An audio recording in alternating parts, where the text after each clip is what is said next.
L'immigration, tout de suite. Oui, quelle immigration pour... Oui, quelle immigration pour l'Europe? Nous allons maintenant donc débattre d'un sujet qui devrait aussi vous faire réagir, l'immigration. L'immigration dont plusieurs d'entre vous ont fait leur thème central de campagne. Quelques chiffres à garder en mémoire avant ce débat. Plus d'1 million de réfugiés ont fait une demande d'asile en 2023.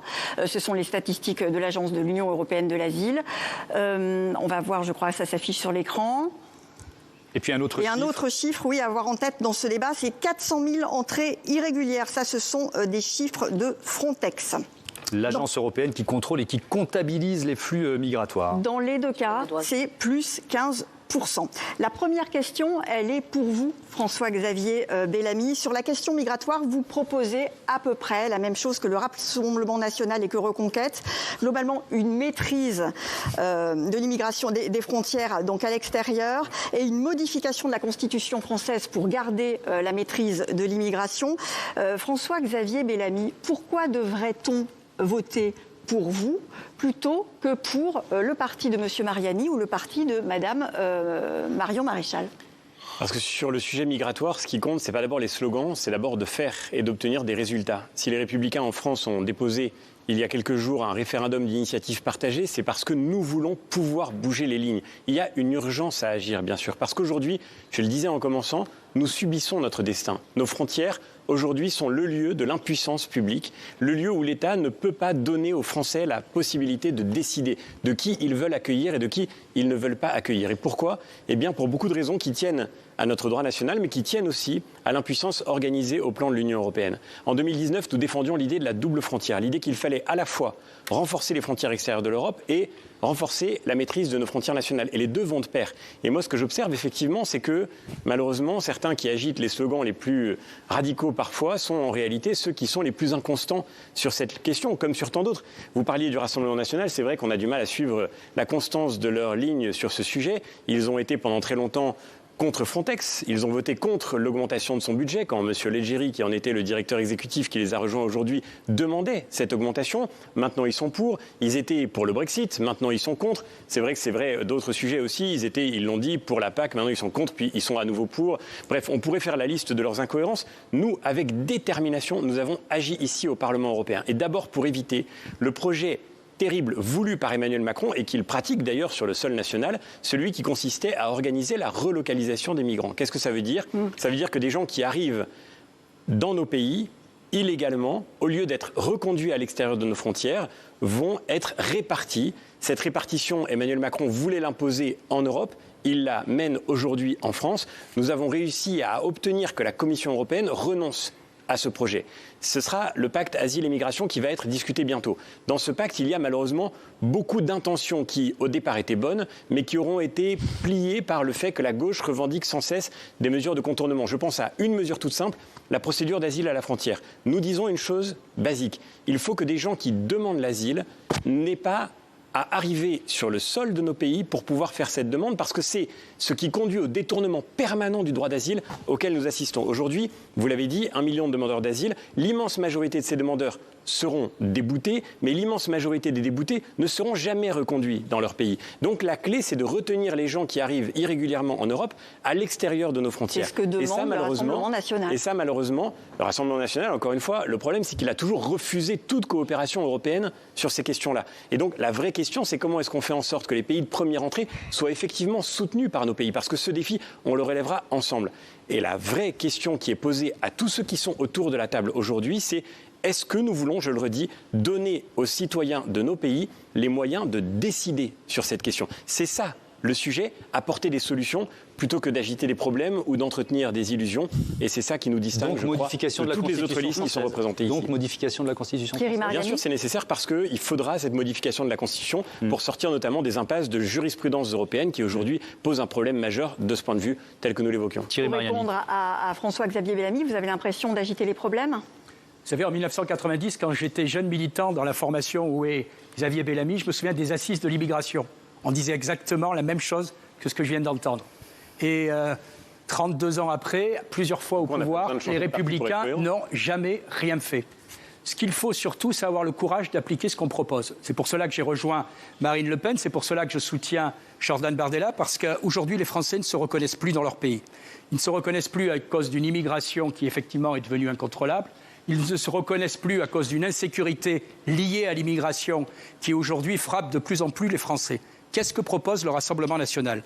Nous proposons d'abord le double bouclier. Le bouclier avec Frontex, et je rappelle quand même que M. Fabrice Légéry, patron de Frontex, nous a rejoints. Et quand on discute avec lui, on comprend un peu mieux les errements de la politique européenne d'immigration qui finalement suit en clair les consignes des ONG. On comprend mieux. Et donc ce que nous demandons, c'est tout simplement d'abord un double bouclier, le bouclier de Frontex aux frontières lointaines, mais aussi, quand cela est nécessaire, le bouclier aux frontières nationales. Nous demandons par exemple clairement, et Marine Le Pen l'avait déjà dit aux élections présidentielles, une réforme de Schengen. Oui à la libre circulation entre les différents pays pour les ressortissants de l'Union européenne, mais quand on accepte un étranger, qu'on lui donne un titre de séjour dans un pays, il reste dans ce pays. Deuxième proposition, on demande à ce que les demandes d'asile soient traitées à l'étranger. Et enfin, troisième proposition, on demande à ce qu'il y ait une conditionnalité des aides au développement. Eh bien, vous savez très bien comme moi que les fameux OQTF ne sont quasiment jamais appliqués. Il est évident qu'on doit conditionner l'aide, ou plutôt l'acceptation des sans-papiers, au fait de leur donner une assistance. Raphaël Glucksmann. Avec votre histoire de double bouclier, on comprend une chose directement. C'est si l'extrême droite prend le pouvoir à Paris et à Rome, il y a une guerre entre l'Italie et la France.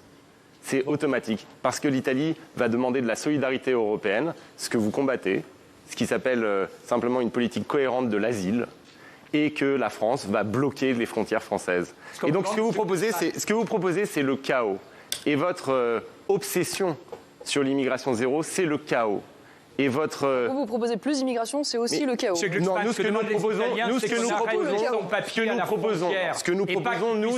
dans l'Union européenne la maîtrise. Comme une agence. Ce que nous proposons, nous, c'est la maîtrise. Mais d'ailleurs, ce que nous proposons, et ce qui ne va pas vous plaire, c'est d'abord de reprendre les sauvetages en mer. Pour pas que la Méditerranée se transforme en cimetière. 26 000 morts. Ah, mais on est pour que les gens soient sauvés, mais ramenés au port d'origine. Et ensuite, ce que nous proposons, c'est une Le directeur de Frontex, il politique les a pas sauvés, il les a laissés mourir, hein. coordonnée de répartition des demandeurs d'asile, oui, à travers l'Europe. Les gens qui montent dans un bateau, ils ne veulent pas aller en Italie ou en Grèce, ils veulent rejoindre l'Europe. Et donc c'est un problème européen qui doit être géré de manière européenne. Et ce que nous proposons aussi, et ça va vous faire hurler aussi, mais c'est fondé sur le réalisme le plus absolu, c'est des filières, des voies légales d'immigration. Parce que nos pays, oui, peut-être que ça va vous faire hurler, mais nos pays ont besoin d'immigration. Et donc, ne pas avoir de voie légale d'immigration, c'est transformer nos mers en cimetières et c'est condamner de toute façon nos économies. Et vos slogans d'estrade, prenez Madame Meloni qui est votre alliée. Monsieur Glucksmann, il va se passer quoi? Madame Meloni si vous allez chercher les clandestins en bateau, vous les ramenez sur les frontières européennes, que vous les répartissez, des êtres humains vous croyez qu'il va se passer quoi? Et ensuite, il va y avoir un appel d'air considérable, 10 000, 100 000, 200 000, ça s'arrête quand? On a une politique quand est-ce qu'on arrête ensuite cohérente et maîtrisée, qui est fondée sur deux choses, le droit et la réalité. Mais c'est votre politique qui est aujourd'hui appliquée à l'œuvre et qui est à l'œuvre aujourd'hui au sein de l'Union européenne. On en voit les résultats, monsieur Glucksmann. C'est précisément l'absence de coordination européenne. On fait ce que vous dites. C'est l'absence de coordination. Non, on est dans le système de Dublin. On va chercher les bateaux et ils veulent les répartir. Donc c'est ce que vous voulez. C'est qu'on met tout le poids sur les pays d'entrée, l'Italie et la Grèce. Mais au-delà de cela, votre externalisation des politiques migratoires, vous savez ce que ça fait? Ça crée une vulnérabilité pour notre sécurité qui est immense. Aujourd'hui, on délègue, et si on vous suit, on le fera bien plus encore, à des régimes autoritaires la gestion de nos flux migratoires. Et ça nous fait quoi? Ça nous fait un chantage permanent de M. Erdogan et des autres. Ça fait que vos amis du Kremlin et de Minsk utilisent des êtres humains comme des pions pour attaquer nos démocraties, pour attaquer l'Union européenne. Mais donc, ce que vous proposez, en fait, c'est à la fois totalement inhumain et totalement irréaliste. L'immigration zéro, c'est la mort de nos sociétés. Ce que vous proposez, c'est d'accepter tous ceux qui veulent venir en Europe. Non, ce que je propose, c'est la maîtrise. Non, ce que je propose, c'est la maîtrise fondée sur le droit. Et comment? Mais comment? En faisant une politique commune européenne. C'est-à-dire?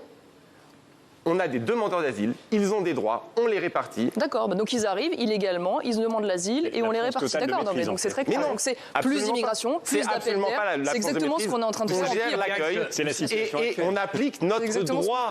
Vous savez très bien, on n'a pas encore entendu, ne sont jamais expulsés. Eh bien ça, on négocie avec les pays. Les trois quarts resteront en Europe, même s'ils sont refusés. Pas tous en même temps. Raphaël Glucksmann, on a entendu vos propositions. Marion Maréchal, à vous d'y répondre. Oui, écoutez, je suis en désaccord complet avec mon voisin à gauche, puisque ce qu'il propose, c'est exactement ce qui se passe. C'est-à-dire qu'aujourd'hui, nous avons perdu complètement le contrôle sur l'immigration, précisément parce que chaque fois qu'une personne veut arriver en Europe, nous ne l'empêchons pas d'arriver, nous lui accordons des droits, des aides, nous les répartissons sur le territoire européen. Donc c'est évidemment un appel d'air phénoménal à tous les candidats à l'immigration. Et donc, mais le droit, ça se change, Monsieur Glucksmann, ça n'est pas immuable. Et même les traités, parfois, ça se dénonce et ça se modifie. Surtout quand on est dans une situation de chaos tel que c'est le cas aujourd'hui sur le plan migratoire, en particulier en France, et une majorité de Français vous le disent régulièrement, même si vous ne voulez pas les entendre. Et le drame aujourd'hui, pour poser un peu la situation quand même, c'est que quand on cumule immigration légale, illégale, demande d'asile, il y a aujourd'hui plus de migrants qui rentrent en Europe que d'enfants qui naissent au sein de nos pays. Et donc la conclusion de cela, qu'il faut regarder en face, c'est que nous avons un basculement civilisationnel à l'œuvre. Nous avons la perspective, une trajectoire qui d'ici quelques décennies pourrait provoquer un changement culturel, un changement identitaire de nos nations et de l'Europe pour aller vers un continent de plus en plus islamisé, de plus en plus intégré de cultures étrangères. Et moi je souhaite pouvoir rester européenne en Europe. C'est pour ça que je considère que c'est un combat prioritaire. Et donc pour ce faire, oui en effet il faut changer le droit. C'est-à-dire qu'il faudrait commencer par mettre en place un blocus naval militaire face à l'immigration clandestine et donc une coopération navale entre les pays. Oui, tout à fait. Et vous savez qui l'a empêché? Vous savez qui a bloqué? Le gouvernement d'Emmanuel Macron et le gouvernement allemand. Voilà. Pendant que vous accueillez l'Océan Viking et donc vous contribuez à l'appel d'air. Donc ne me parlez pas de responsabilité migratoire et de maîtrise des flux, parce que le résultat en France, c'est l'explosion de l'immigration à la fois légale et illégale. Et donc oui, il faut financer des hotspots à l'étranger. Oui, évidemment, il faut des accords avec les pays tiers, comme ça a été fait en Tunisie et qui a permis d'ailleurs une baisse de 70% des départs de l'immigration clandestine. Oui, madame. Oui, madame. Mais vous savez, malheureusement, il faut avoir parfois des accords de coopération, y compris avec des pays avec lesquels on ne partage pas tout. Parce que sinon, les droits humains et qui laissent les gens mourir dans le désert. Vous savez, mais pour vous, c'est simple. Des accords on laisse les gens mourir dans la Méditerranée ou alors on les laisse mourir dans le désert entre la Tunisie et la Libye. Moi, je suis exactement pour aller sauver les bateaux en mer, mais les ramener sur les ports d'origine pour éviter en effet que les ONG que vous défendez, les ONG que vous voulez financer, à Kais Saied, à la Libye, à l'Égypte, à la Turquie, en taxi en Méditerranée pour les ramener sur les côtes françaises. Donc il faut revoir le droit d'asile. Vous avez déjà essayé de prendre ces bateaux, voir la liste des vraiment des taxis confortables. Et voilà la liste des pays sûrs. Et il faut aussi, parce que personne n'en a parlé ici quand même, parce que je vous parlais de la menace de l'islamisation, remettre en cause l'ensemble des subventions aujourd'hui portées par la Commission qui accélèrent cette islamisation, puisque la Commission s'est quand même faite remarquer pour plusieurs millions d'euros, si ce n'est même dizaines de millions d'euros depuis des décennies, pour financer des organisations proches notamment des frères musulmans, qui aboutit quand même à avoir aujourd'hui au sein de l'Europe des campagnes de publicité, de promotion pour le hijab, où on nous explique que la joie et la liberté dans le voile islamique. Vous voyez, moi, c'est pas tout à fait l'idée que je me fais de l'identité européenne et de l'Europe que j'ai envie de défendre. Manon Aubry, on vous écoute. Je pense qu'après ces différentes 50 nuances d'extrême droite qu'on a entendues, ça va être bien de remettre un peu d'humanité. D'extrême gauche. Oui, un peu d'humanité. Oui, un peu d'humanité, monsieur Mariani. Parce que la vérité, et je vous le concède, c'est vrai, l'extrême droite est en train de dicter l'agenda sur les questions migratoires. En France, on a eu la loi Darmanin, c'était forme de brouillon au pacte asile-immigration qui va être voté dans les prochaines semaines ici au Parlement européen. Dans un contexte où on a une agence qui s'appelle Frontex, qui est normalement une agence de garde-côte aux frontières, qui est une agence de cow-boys qui laisse mourir des personnes en mer Méditerranée, qui est en effet devenue un cimetière à ciel ouvert avec plus de 20 000 personnes qui sont mortes ces dernières années. Et que vient faire le pacte asile-immigration sur ça? Quelle est sa priorité? Tenez-vous bien, financer des murs aux frontières de l'Union européenne. Eh bien, vous voyez, moi, cette Europe débarque. Si, dans le pacte asile-immigration, ce qui est prévu, c'est un mécanisme de solidarité. C'est un mécanisme de solidarité qui n'est pas contraignant.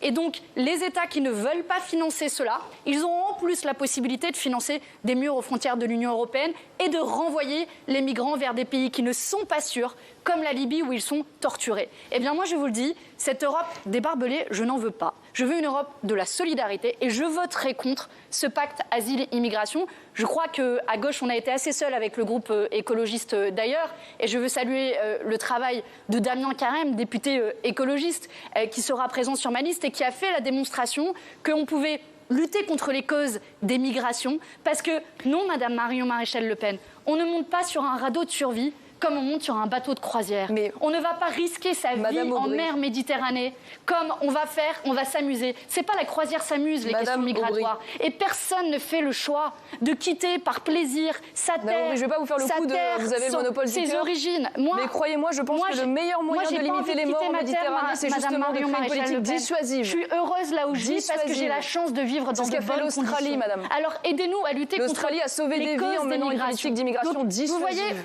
Vous voyez, cette politique inhumaine, au bout d'un moment, ça suffit. Parce que les Bardella, Le Pen, Marion Maréchal et à la fin les macronistes qui reprennent ce programme, c'est une capitulation en race campagne de nos principes les plus fondamentaux, de notre humanité. Mais dans l'opinion, Madame Aubry, vous avez du mal à convaincre sur ces questions. Plus de mal à convaincre que les partis dont vous parlez. Je vais vous donner un exemple sur la question de la régularisation des travailleurs sans papier. C'est aujourd'hui quelque chose qui est très largement partagé dans l'opinion publique. Et d'ailleurs, même les alliés de Madame Marion Maréchal Le Pen, Giorgia Meloni, en Italie, se résout à régulariser des centaines de milliers de travailleurs. Pourquoi ? Parce que nous en avons besoin. Pourquoi ? Parce qu'il y a des gens qui sont exploités, qui travaillent en France et qui ne bénéficient pas de la protection sociale. Ça vous dérange pas? Et ce, alors même qu'ils payent des impôts. Qu'ils payent des impôts. Ça vous intéresse pas, ça? De quoi? Que l'immigration fasse exploser la criminalité en France. Vous avez déjà beaucoup d'avance. Arrêtez, les agressions gratuites, les viols, les agressions sexuelles. Arrêtez. J'amalgame pas. Les migrants sont responsables de l'augmentation des prix aussi, et les migrants sont responsables de la concurrence déloyale. Allez, arrêtez. 70% des vols avec violence à Paris, selon le préfet, sont l'objet d'étrangers. C'est les statistiques officielles. Si vous voulez lutter contre les violences, intéressez-vous un peu aux violences faites aux femmes, parce que tous les textes de lutte contre les violences faites aux femmes, ça n'a rien à voir. Vous le savez. Et vous ne les avez pas votés ici au Parlement européen. Allez, on équilibre les temps de parole. Merci à tous. Valérie Ayé. Allez-y. S'il vous plaît, en réponse à Madame Aubry, c'est quoi le pacte asile et migration? C'est construire des murs? Moi, je trouve cette conversation et cette discussion intéressante parce que je l'assume. Je suis probablement la seule autour de cette table qui va voter le pacte asile et migration. Et je voudrais signaler il y aura des socialistes aussi qui vont. Non, mais j'y viens, cher Manon. Je voudrais aussi souligner que ce pacte, il va être soutenu par le PPE, la famille politique de François-Xavier Bellamy, par les sociodémocrates, la famille politique de Raphaël Glucksmann. Et ce pacte, c'est... Non, mais vous ne voulez pas trouver de solution au problème migratoire. Si, on a une solution. Laissez parler Madame Ayé. Avec ce pacte asile et migration, une solution européenne à un problème qui est mondial. C'est l'efficacité tout en fermeté et en humanité. On renforce nos frontières extérieures. On met en place des centres qui vont accueillir les migrants qui demandent à accéder à l'Union européenne. Et là, dans ces centres, ces migrants, tous les 8 jours, ils vont avoir des contrôles de sécurité, des contrôles sanitaires. On va prendre leurs données biométriques pour savoir où ils vont, pour être sûr de savoir où ils sont. Pour être sûr de savoir où ils sont. Ensuite, ça c'est la première étape, en 1 semaine. Ensuite, en 12 semaines, ils sauront s'ils ont ou pas le droit, ils restent dans ces centres, et ils sauront ou pas s'ils ont le droit de rester, d'avoir accès à l'Union européenne. S'ils peuvent accéder au territoire de l'Union européenne, alors on les accueille dans les meilleures conditions. S'ils ne peuvent pas rester dans le territoire européen, alors on les renvoie. C'est ça, fermeté, humanité, des règles, des procédures qui sont beaucoup plus courtes pour que chacun sache si ou non il peut rester dans l'Union européenne. Et je le redis, c'est la seule solution qui permette de répondre avec efficacité aux défis migratoires. Dans 2 ans, ce pacte, il est en œuvre, et dans 2 ans, on n'a plus de Lampedusa, on n'a plus de la jungle de Calais. Je voudrais réagir à la question des partenariats, entre guillemets, avec des pays extérieurs. Je suis d'accord avec Raphaël Glucksmann. C'est la meilleure manière de se soumettre au chantage de pays qui ne partagent pas nos mêmes valeurs et qui, en fonction de l'humeur, vont ouvrir la vanne, refermer la vanne. La seule solution crédible, c'est ce pacte asile-immigration. On s'est retroussé les manches et on aura une majorité, je l'espère et j'en doute pas, en fait, au Parlement européen pour la mettre en œuvre. Léon Desfontaines, c'est à vous, je vous sens bouillir. Oui, parce que j'ai écouté attentivement mes collègues ici sur le plateau et je pense qu'on est dans des débats de posture bien éloignés des réalités. Et le problème sur ce débat, systématiquement, c'est finalement qu'on a deux mensonges qui se confrontent. Le premier, c'est celui de l'extrême droite qui nous dit zéro immigration. Et la preuve en est, Giorgia Meloni a été élue sur ce programme-là. Et résultat, à la fin des comptes, elle demande 450 000 régularisations à la fin parce que l'immigration, il y en a, il y en aura. Il y en aura de plus en plus avec les guerres et le réchauffement climatique. C'est un fait. Et donc, il faut. Je ne vous ai pas coupé, madame. Je ne vous ai pas coupé. Non, mais quand même, vous dites à longueur de temps qu'il faut que la police et les enseignants et les fonctionnaires soient respectés. Alors respectez un peu le débat. Vous faites des invectives sans cesse. Et moi, j'ai 27 ans. Je suis effaré. C'est mon premier débat. Je suis effaré de voir que depuis le début, on s'invective, on s'apostrophe, etc. Quelle image renvoyons-nous de nous là aujourd'hui? Quelle image renvoyons-nous de ce débat? Il ne faut pas s'étonner que les Français s'écartent de la politique et s'éloignent de la politique lorsqu'on s'invective de la sorte. Alors oui, j'ai 27 ans. Je suis plus jeune sur ce plateau, mais je demanderai un petit peu de respect, Madame Maréchal. Merci. Sur l'immigration, donc le fruit de deux mensonges. Je disais, ceux qui disent zéro immigration, ce n'est pas possible, ça ne sera pas vrai. Mais ceux qui nous disent aussi qu'il faut supprimer les frontières, ça n'existe pas. Un État, sauf preuve du contraire, ça a toujours eu des frontières pour les personnes, mais aussi pour réguler, Monsieur Mariani, les marchandises et le capital. Vous avez tendance à l'oublier. Et donc, ce que je veux dire, c'est que la question de fond sur l'immigration, et qui n'est pas réglée avec ce débat-là, c'est la question de l'intégration. Et aujourd'hui, je veux mener ce débat à bras-le-corps. C'est celle de l'intégration. Permettre à ce que celles et ceux qui fuient la guerre et la misère puissent être intégrés dans notre société. Ça veut dire mettre en place une réelle politique publique d'intégration avec des écoles, avec la formation, avec l'apprentissage du français. Et ça commence aussi, il faut le dire, de permettre à celles et ceux qui œuvrent quotidiennement pour construire les richesses de notre pays, d'avoir les mêmes droits que l'ensemble des autres travailleurs. Et donc, il faut en effet régulariser les travailleurs sans papier. Et la question fondamentale qui n'a pas été traitée par aucun de vous ici, c'est la question de l'intégration. Et le deuxième sujet, et le deuxième pilier sur la politique migratoire, c'est celle de la coopération. Et oui, aujourd'hui, il faut se poser de la question de pourquoi il y a des populations qui émigrent. Et j'ai entendu parler des migrants économiques. La réalité, c'est qu'au Niger, par exemple, seuls 13% de la population a aujourd'hui accès à l'électricité. Eh bien, on ne part pas par gaieté de cœur, on ne part pas par liberté, comme j'entends le dire parfois. Il faut aujourd'hui multiplier nos aides au développement pour permettre justement l'électrification de l'Afrique. C'est un sujet qui doit être posé pour permettre justement qu'au Niger, il puisse y avoir suffisamment d'électricité pour tout le monde, pour des universités, pour des écoles, pour l'industrie et pour engager une nouvelle coopération entre l'Europe et les pays de l'espace méditerranéen et de l'Afrique subsaharienne. Marie Toussaint, est-ce que vous dites que, contrairement au discours qu'on a pu entendre de Marion Maréchal ou de Thierry Mariani, que l'immigration, ça peut être une chance ou devenir une chance pour la France? Oui, mais j'aimerais d'abord dire à Madame Maréchal que moi aussi je suis une Européenne qui souhaite vivre sur le territoire européen et qui souhaite le préserver. Et a fortiori quand le monde entier devient un monde de chaos et de violence, eh bien oui, je veux que l'Union européenne, qui s'est construite sur le refus des traitements dégradants infligés à d'autres êtres humains, reste ce havre de paix, ce havre de démocratie, ce havre de respect des droits humains. Et l'Europe, vous voyez, ce n'est pas ce que veut Madame Maréchal ou Monsieur Mariani, cette Europe du tout marché, du libre-échange où on peut tout échanger et en même temps, cette Europe débarbelée. Non, je sais le contraire. Je sais très bien que vous défendez le tout marché. Eh bien, ce n'est pas cette Europe du tout marché contre tous les traités de libre-échange. Vous voyez, l'Europe, elle s'est construite sur les droits humains, sur le refus de traitement dégradant et sur la paix. Et moi, cette Europe-là, je veux pas seulement la défendre, je veux la porter, je veux la promouvoir dans le monde. Si l'Europe perd ses valeurs, alors c'est le projet européen lui-même que nous perdons. Et je veux nous alerter là-dessus. Et sous influence de l'extrême droite, eh bien oui,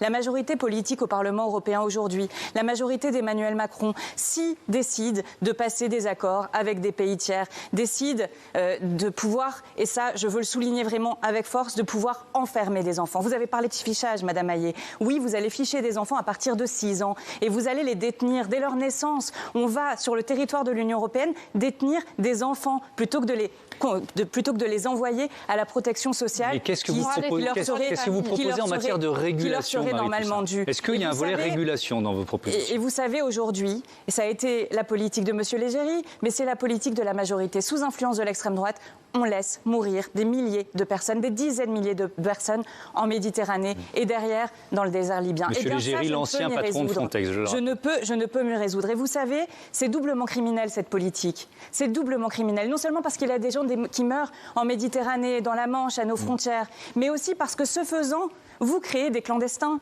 Parce que certains collègues autour de la table l'ont dit, on n'arrête pas des gens qui fuient la guerre, la misère, des violences économiques extrêmement profondes, qui risquent leur vie et parfois celle de leur famille pour venir jusqu'au territoire européen. On ne les arrête pas en leur disant « mais la vie va être un enfer ». S'ils partent au péril de leur vie, c'est que leur vie est déjà un enfer. Et donc ce n'est pas comme ça qu'on les arrête. Et donc quand ils arrivent sur le territoire européen, eh bien quand on les confronte, quand on les contraint à la clandestinité, à la précarisation, eh bien là, oui, ça crée des problèmes. Et nous ne voulons pas de problème. Et donc, en responsabilité, nous voulons un accueil digne du droit international, des valeurs de l'Europe, et nous voulons pouvoir répondre aux problèmes en s'occupant et en luttant contre la précarité des gens qui viennent chercher. Qui viennent chercher quoi? Qui viennent chercher asile sur notre territoire. Alors, vous avez cité l'hécatombe en Méditerranée. Je vais rappeler ce chiffre de l'ONU. L'année 2023 a été la plus meurtrière de la décennie pour les migrants. Dans le monde, 8565 morts et plus de 3500 en Méditerranée.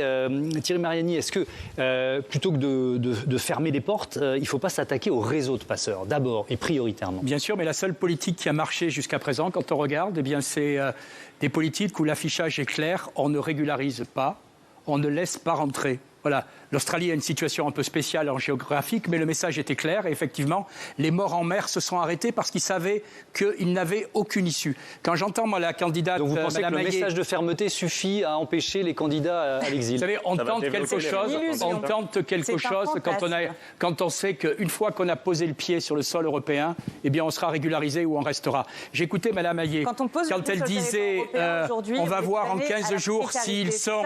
On va voir en 15 jours si on les garde ou pas. Madame Maillet, vous connaissez comme moi le taux de reconduite à la frontière. Il est de même pas 10% en France. C'est-à-dire comment vous allez faire pour expulser ces dizaines de milliers de personnes en plus. Le seul moyen de les bloquer, parce que le pacte immigration va changer les lois en France et va permettre de passer outre des décisions de la Cour européenne de justice. Voilà, non, la seule solution, c'est ce que proposent Marine Le Pen et Jordan Bardella, c'est effectivement un vrai référendum sur l'immigration avec une série de mesures qui permettent effectivement de rendre, entre autres, ces expulsions effectives. Aujourd'hui, à cause du droit européen en particulier, on ne peut pas le faire. Moi, j'ai juste vous êtes très en avance, Marion Maréchal. Vous êtes très en avance. Non, mais vous aurez moins de temps après. Moi, je vous préviens. Le Parti communiste français s'est opposé à l'expulsion de la famille de l'assassin de Dominique Bernard. C'est pour ça que cette famille et cet homme et son frère sont restés ici. Le Parti communiste avec la CGT se sont opposés à l'expulsion de cette famille. Il y a même eu un communiqué de presse du Parti communiste français. Tout le monde peut aller vérifier pour s'opposer à l'expulsion de cette famille et ça a abouti à l'assassinat de Dominique Bernard. Voilà, ça c'est les conséquences. C'est notre famille, mais l'autre sujet, c'est dire qu'en effet, il y avait un jeune de 6 ans que vous vouliez expulser et qui risquait la mort dans son pays d'origine. C'est ça la réalité. Et donc oui, aujourd'hui, la France, ce qu'elle doit faire, quand je parle d'intégration, c'est permettre justement à ces familles qui fuient la guerre et la misère, qui cherchent un refuge sur le territoire européen et a fortiori sur la France, c'est d'en faire des Français, qu'ils soient fiers d'être Français demain, peu importe leur origine. Et ça, il faut mettre en place une véritable politique publique d'intégration, ce que vous ne proposez pas, Madame... Pardon, Léon Desfontaines, on a un candidat, une tête de liste qui est très en retard, c'est Raphaël Glucksmann. Qu'est-ce que vous répondez? Parce que finalement, il y a cette théorie de l'appel d'air qu'on a entendue notamment dans la bouche de Thierry Mariani. Ce que je vois, c'est qu'en fait, à votre panique identitaire, vous êtes prêts, au nom de cette panique, non, vous êtes prêts à sacrifier tout ce qui fabrique la démocratie européenne. L'état de droit, le fait qu'on respecte les conventions internationales qu'on a signées, le fait que la dignité humaine ait une importance. Mais au-delà de cela, moi je veux insister là-dessus, c'est aussi une question de sécurité. Je vais vous raconter, par exemple, prenez le Pakistan. Le Pakistan reçoit des aides européennes. Le Pakistan, dans le même temps, mène des campagnes pour le boycott des produits français. Et en commission commerce internationale, je me suis occupé de la question du Pakistan. Et quand je parle avec les dirigeants européens, ce qu'ils disent, c'est que, mais attention, on ne peut pas toucher au Pakistan, on ne peut pas faire pression sur le Pakistan parce qu'ils gèrent pour nous les Afghans.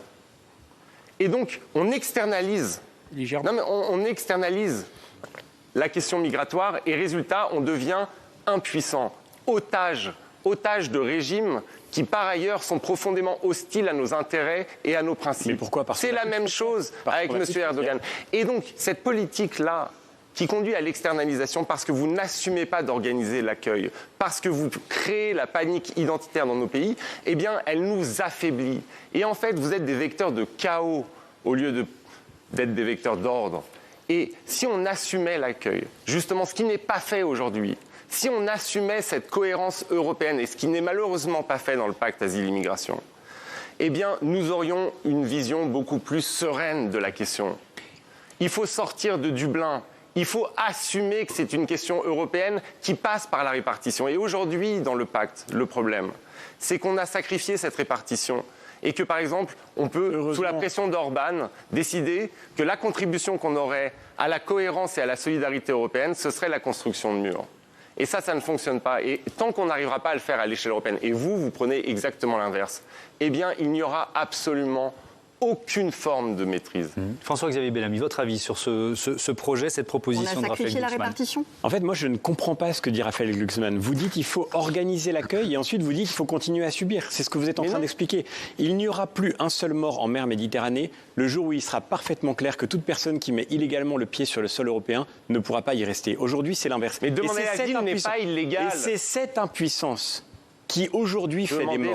C'est cette impuissance qui constitue l'indignité la plus absolue. Et l'indignité aussi pour les citoyens de nos pays, parce qu'allez leur demander aux citoyens de nos pays s'ils sont satisfaits de cette situation dans laquelle ils subissent effectivement le caractère parfaitement incontrôlé de ces flux migratoires. Vous parliez, prenons un cas intéressant parce qu'il est très révélateur de ce qui s'est passé ici au Parlement européen. Le sujet des murs. Vous avez des pays européens, de couleurs politiques différentes d'ailleurs, mais qui ont dit au moment où effectivement ils ont été soumis à cette pression scandaleuse exercée par Vladimir Poutine et M. Loukachenko aux frontières de la Pologne, de la Lituanie. Vous avez des pays qui ont dit en Europe, on a besoin d'argent européen pour construire des murs. Parce que quand vous avez des frontières sur des territoires physiques qui sont immenses, vous n'avez pas les moyens de les surveiller si vous n'avez pas des infrastructures physiques pour ça.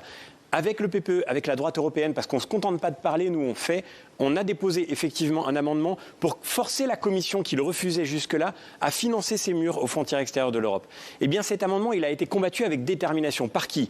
Par la gauche de M. Glucksmann. Par vous, évidemment, vous l'assumez, par le Parti communiste et par les élus macronistes. Vous avez dit, Valérie Hayé, que vous votiez 90% avec Raphaël Glucksmann sur des sujets politiques comme cela. Effectivement, vous avez mené campagne contre nous. Même si la moitié de votre groupe a soutenu notre amendement, preuve qu'il n'était pas si scandaleux que ça. On a besoin de retrouver la maîtrise de nos frontières. Mais nous, on ne se contente pas de dire, on veut le faire, on veut parvenir à ça. Et il y a effectivement aujourd'hui des gens qui refusent toute coopération européenne en la matière, alors que pourtant on voit bien que si demain l'Italie est victime d'une pression migratoire massive, si demain la Pologne est victime de ce chantage migratoire, évidemment, ça finira par concerner la France. Dernier mot. Ou non dans l'Union européenne, on a une solidarité de destin sur ce sujet et sauver la dignité, sauver l'humanité, sauver la sécurité de nos pays, sauver la possibilité de préserver l'unité culturelle de nos pays, c'est évidemment urgent, c'est l'urgence absolue de faire en sorte de reconstruire nos frontières européennes. Valérie Hayé, est-ce qu'au nom de la solidarité, il faut en France accueillir des réfugiés qui sont arrivés en Italie, en Espagne, cette répartition dont parlait Raphaël? D'abord, je voudrais réagir à ce que vient de dire François-Xavier Bellamy. On parle d'un amendement qui est opportuniste. La vraie réponse européenne aux défis migratoires, c'est le pacte asile et immigration que nous, on est en train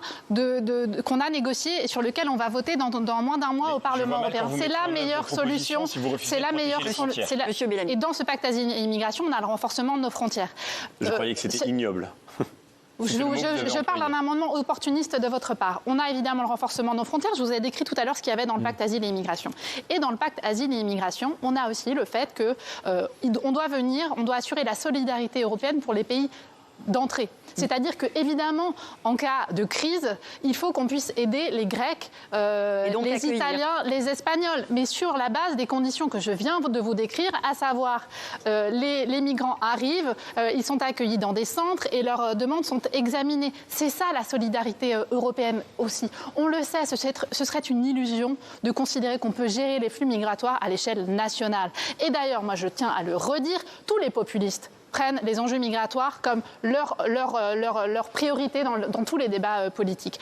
En Italie, Giorgia Meloni a promis qu'elle mettrait en place un blocus naval. Moins de 2 ans après, elle appelle à l'aide de l'Union européenne. Le Brexit devait régler tous les problèmes migratoires, le fameux take-back control. On voit aujourd'hui une explosion des flux migratoires. Donald Trump avait promis un mur Il est où ce mur, y compris lui quand il était en responsabilité? Et aujourd'hui, Joe Biden propose des mesures fortes sur les enjeux migratoires et Donald Trump dit non, non, non, surtout pas, il ne faut pas soutenir ce texte. C'est la preuve que les enjeux migratoires, les questions migratoires sont le carburant électoral des populistes et de l'extrême droite. Nous, on apporte des solutions concrètes qui permettent d'apporter et de répondre à ce défi. Vous avez oublié dans votre énumération Macron qui avait promis 100% d'application des OQTF. On est à peine à 10%. OQTF, je rappelle, obligation de quitter le territoire. C'est-à-dire des arrêtés d'expulsion. Avec 1 million de nouveaux arrivants en 2 ans tout juste. Absolument. On a du mal à voir où sont les solutions macronistes. À tous. Merci beaucoup. C'est la fin de cette partie du débat. Je vais vous interrompre. Marion Maréchal, vous avez suffisamment pris la parole et beaucoup d'avance depuis le début de cette émission. Donc on va clore ce chapitre consacré à l'immigration.